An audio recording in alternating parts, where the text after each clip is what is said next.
శ్రీమాత్రే నమ. జయ గురు దత్తాత్రేయ నమ. ఈ వీడియోలో మనం మిథున రాశి వారికి డిసెంబర్ 22 నుంచి 28వ తారీఖు మధ్యలో జరగబోయే వార ఫలాలు పరిశీలిద్దాం. మిథున రాశి వారికి ఈ వారంలో రాశ్యాధిపతి బుధుడు 6వ స్థాన సంచారం వలన జాతకుడు తన బంధువులతో ఉన్నటువంటి సమస్యల్ని పరిష్కరించుకునే ప్రయత్నం చేస్తాడు. అలాగే వృత్తిలో తన నైపుణ్యాన్ని పెంచుకొని కొత్తగా వృత్తిలో ప్రజెంట్ చేసే అవకాశం ఉంటుంది. అలాగే ఆర్థిక విషయాల్లో రుణ ప్రయత్నాలు ఫలించే అవకాశం ఉంది. ఆరోగ్య విషయంలో తగు జాగ్రత్తలు తీసుకోవడం వల్ల అనారోగ్య సమస్యల నుంచి బయటపడే అవకాశం ఉంది. అయినప్పటికీ కూడా ఈ కుజుడు యొక్క రాశిలో ఈ బుధగ్రహ సంచారం వల్ల జాతకుడికి చర్మ వ్యాధులు లాంటివి వచ్చే అవకాశం ఉంటుంది. కాబట్టి తరచుగా ఈ మిథున రాశి వారికి ఇటువంటి చిన్న చిన్న తరుణ వ్యాధులు వస్తుంటే అటువంటి వారు ఈ సమయంలో తగు జాగ్రత్త తీసుకోవడం మంచిది. అలాగే సప్తమ స్థానంలో రవిగ్రహ సంచారం జాతకుడు జీవిత భాగస్వామి యొక్క హోదా పెరుగుతుంది. పార్ట్నర్స్తో ఒక రకమైన విభేదాలు రావడం కానీ వృత్తి వ్యవహారాలు సెటిల్ చేసుకునే విధంగా సప్తమ స్థానంలో రవి మీకు ప్రోత్సహించే అవకాశం ఉంది. అలాగే మీరు కొత్తగా భాగస్వామ్య వ్యాపారంలో ప్రవేశించడం కానీ పార్ట్నర్షిప్ వ్యవహారంలో భాగస్తులను మార్చుకునే విషయంలో కొంత ఆలోచన నిర్ణయం తీసుకోవాల్సి ఉంటుంది. ఏదైనా మీకన్నా తెలివైన వాళ్ళు మీకు భాగస్తులుగా వచ్చే అవకాశం ఉంటుంది. కాబట్టి వారి సలహా ప్రకారం మీరు ముందుకు వెళ్ళడమే మంచి అవకాశంగా ఉంది. అయితే వృత్తిపరంగా హోదా కూడా పెరిగే అవకాశం ఉంది. సప్తమం ఎప్పుడు కూడా దశమం అవుతుంది. కాబట్టి సప్తమంలో వచ్చిన ప్రతి గ్రహం కూడా వృత్తి మీద ప్రభావం చూపుతూ ఉంటుంది. ఈ కారణం వల్ల ఏంటంటే మీరు వృత్తిలో మీ యొక్క హోదా పెరగడం కానీ బాధ్యత పెరగడం కానీ జరిగే అవకాశం ఉంది. ముఖ్యంగా శుక్రుడు అష్టమ స్థాన సంచారం వల్ల జాతకుడు వివాహ విషయంలో ఒక శుభవార్త వింటాడు. భార్య ద్వారా మీకు ఆకస్మిక ధనలాభం లాంటిది ఉంటుంది. అంటే వివాహం ద్వారా డౌరీ రూపంలో కానీ భార్యకి ఏదైనా ఉద్యోగం లాంటిది వచ్చే అవకాశం కంపల్సరీగా ఉంటుంది. లేదంటే కొన్ని సందర్భాల్లో మీ దగ్గర ఉన్నటువంటి స్థిరాస్తులు కానీ షేర్లు కానీ రేటు పెరగడం వల్ల ఆ విధంగా కూడా మీ సంపద పెరిగే అవకాశం ఉంది. అలాగే మీరు కొత్త విషయాలు తెలుసుకునే ప్రయత్నం చేస్తారు. ఎవరైతే ముఖ్యంగా ఈ మ్యూజిక్ డ్యాన్సు ఈ లలిత కళ యందు ప్రవేశం ఉంటుందో వాళ్ళకి అనూహ్యంగా పట్టు సాధించి ఏదో ఒక శాస్త్రంలో కానీ ఒక నృత్యంలో కానీ సాంగ్స్లో కానీ మ్యూజిక్లో కానీ అనూహ్యంగా మీరు వెలుగులోకి రావడం వల్ల గొప్ప గుర్తింపు రావడం జరుగుతుంది. అలాగే మీరు ఈ వృత్తిలో ఉంటే అంటే ఈ కళారంగానికి సంబంధించిన వృత్తిలో ఉంటే అటు వృత్తిలోనూ పేరు వస్తుంది, అనూహ్యంగా మీకు ఆదాయం కూడా పెరుగుతుంది. ఇక మనకి 9వ స్థానంలో మరి శనిగ్రహ సంచారం అతి తొందరలో దశమ స్థానంలోకి మారే ప్రయత్నంలో ఎవరైతే వృత్తిలో ఇచ్చాం అంటే ఉద్యోగం కొరకు దూర ప్రాంతంలో వీసా కొరకు ప్రయత్నం చేస్తుంటారో అటువంటి వారికి ఈ సమయంలో వారి యొక్క ప్రయత్నం నెరవేరే అవకాశం ఉంది. అలాగే అతి తొందరలో ఉద్యోగం మారే స్థితి కూడా కనబడుతుంది. కాబట్టి దానికి తగు విధంగా ప్రయత్నాలు చేసుకోవడం వల్ల ప్రస్తుత ఉద్యోగాన్ని విడిచిపెట్టి వేరే కొత్త ఉద్యోగాన్ని వేరే దేశంలో కానీ వేరే రాష్ట్రంలో కానీ పొందే అవకాశం ఉంటుంది. అయితే టెక్నికల్గా ఎక్కడ ఉంటుందంటే మీరు ఏ ప్రయత్నం చేసినా కదా ప్రస్తుతం చేస్తున్న ఉద్యోగాన్ని మాత్రం ఉంచుకొనే ప్రయత్నం చేయాలి తప్ప మీరు చేస్తున్న ఉద్యోగం మానేసి కొత్త ప్రయత్నం చేస్తే మాత్రం అది 100% చాలా ప్రొలాంగ్ అయి చాలా కాలం పాటు ఖాళీగా ఉండవలసి ఉంటుంది. కాబట్టి ఏదైనా మిథున రాశి వారు ఎప్పుడైనా సరే వారి యొక్క ఉద్యోగం మారినప్పుడల్లా వారి యొక్క అభివృద్ధి ఉంటుంది.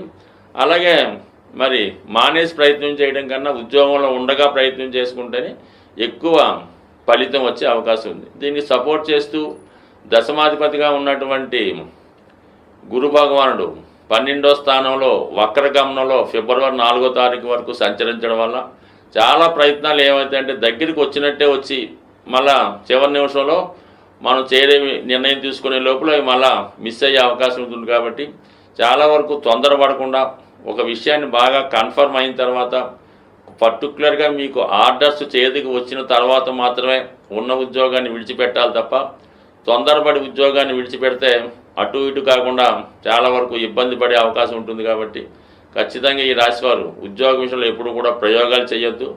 ప్రయోగాలు చేయడం వల్ల ఏంటంటే ఎక్కువ గ్యాప్ పెరిగిపోవడం వల్ల గతంలో మీరు ఏ ఉద్యోగం అయితే చేశారో దానికన్నా తక్కువ స్థాయి ఉద్యోగానికి చేరే విధంగా ఉంటుంది. కాబట్టి ఎప్పుడు జాతకుడు మార్పు ఉంటుంది, కానీ వచ్చిన దాకా మాత్రం తొందరపడకుండా అదే ఉద్యోగంలో కొనసాగడం మంచిది. బట్ ఏదైనా ధనస్థానంలో ఉన్నటువంటి కుజుడు జాతకుడు యొక్క ఆదాయం పెంచే విధంగా ఉంది. కాబట్టి అటు వృత్తి సంబంధించిన విషయాల్లో కానీ స్థిరాస్తి సంబంధించిన విషయంలో కానీ ఏదో ఒక అభివృద్ధి రావడం వల్ల జాతకుడి యొక్క ఆదాయం పెరిగే అవకాశం ఉంటుంది. జాతకరీత్యా ఎవరైతే జ్యోతిష్యాన్ని నమ్ముతూ ఉంటారో దాన్ని ఫాలో అవుతుంటారో వారు కంపల్సరిగా కొన్ని నియమాలు పాటించాలి.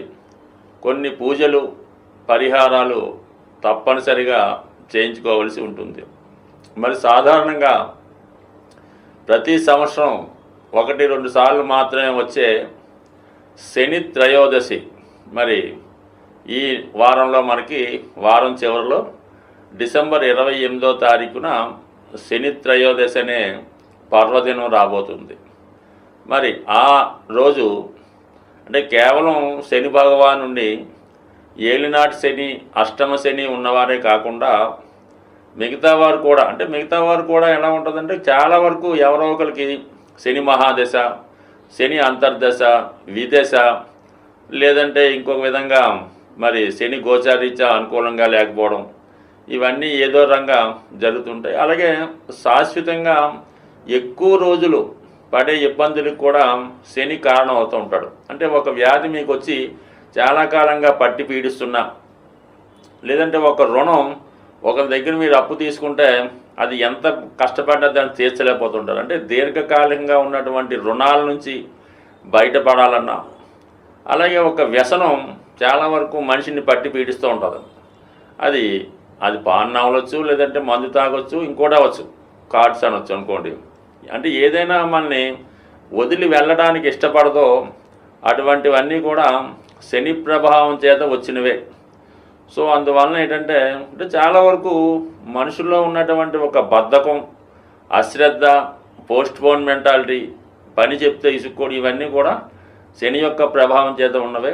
మరి ముఖ్యంగా విద్యార్థులు కూడా చదివింది మర్చిపోతున్నారు అన్న కూడా దానికి ఈ శని భగవానుడే కారణం అవుతుంటాడు. కాబట్టి అంటే మనం వాళ్ళు వీళ్ళు అనుకోకుండా ప్రతి ఒక్కరూ కూడా ఈ శని త్రయోదశి నాడు విధి విధానంగా శని భగవాన్ని పూజించుకోవడం వల్ల మీ యొక్క సమస్యల నుంచి బయటపడే అవకాశం ఉంది. అంటే శని భగవాన్ని పూజించామంటే మామూలుగా నవగ్రహాలు ఉన్న దేవాలయానికి వెళ్ళి అక్కడ అమ్ముతున్నటువంటి ఏదో ఆయిలో నువ్వులో కొని ఆ శని భగవాన్ మీద శుభ్రంగా పోసేసి రావడం జరుగుతూ ఉంటుంది. ఆ విధంగా చేయడం వల్ల శనిగ్రహం యొక్క ఆగ్రహానికి పాత్రులయ్యే అవకాశం ఉంది.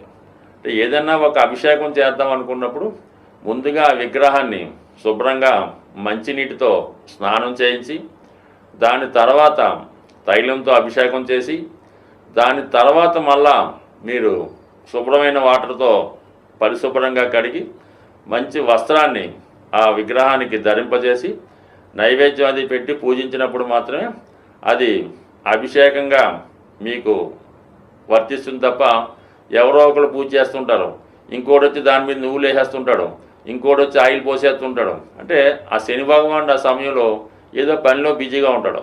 గమ్ముని అతని మీద ఇటువంటి పోయడం వల్ల అతనికి ఆగ్రహం కలిగే అవకాశం ఉంది. కాబట్టి నెమ్మదిగా ఎక్కువ మంది ఉన్నాం, ఒకళ్ళ తర్వాత ఒకళ్ళు కంపల్సరిగా ఈ విధానం చేయడం, మళ్ళా కొత్తగా మళ్ళీ వాటర్తో కడిగి మళ్ళీ ప్రారంభించుకోవాలి తప్ప ఒకేసారి అలా చేయడం వల్ల ఫలితం వచ్చే అవకాశం ఉండదు. కాబట్టి జాగ్రత్తగా కొద్దిగా ఆలస్యమైనా నెమ్మదిగా, అంటే ఎంత నెమ్మదిగా శని భగవాన్ని పూజిస్తే అంత సంతోషించడం జరుగుతుంది. మీరు ఎంత తొందరగా పూర్తి చేస్తే అంత ఆగ్రహానికి గురవడం జరుగుతుంది. చెయ్యకపోయినా పర్లేదు, కానీ ఇలాగ అవమానకరంగా చేయడం వల్ల ఇబ్బందులు వస్తాయి. సరే, ఎప్పుడైతే మనం శని భగవానుడి యొక్క అభిషేకం పూర్తయిందో కంపల్సరిగా మీరు అదే దేవాలయంలో ఉన్నటువంటి శివుణ్ణి, అంటే ప్రధాన దేవుణ్ణి కూడా అర్చించి అతనికి కూడా విధి విధానంగా అభిషేకాదులు నిర్వహించిన తర్వాత మీరు నెమ్మదిగా మీ యొక్క గృహానికి ఇచ్చేసి ఆ రోజంతా కూడా చాలా పవిత్రంగా ఉండవలసి ఉంటుంది.